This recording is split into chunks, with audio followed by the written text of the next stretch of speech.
Hello বন্ধুরা, কেমন আছেন সবাই? আশা করি সবাই ভালো আছেন। আমিও ভালো আছি। ভালো থাকাটাই আমার কাজ। প্রেজেন্টেশন স্কিল, অনেকে এটা শিখতে ভয় পায়। কেন ভয় পায় জানেন? তারা মনে করে এই জিনিসটা হয়তোবা তার জন্য না, এটা হয়তোবা সেই ধরনের মানুষের জন্য যারা এমনি ভালো কথা বলে বা যারা এমনি মঞ্চে উঠে গান করে বা যে কোনো বিষয়ে কথা বলে।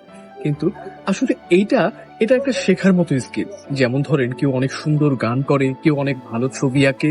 এটা এইরকমই কোনো একটা স্কিল।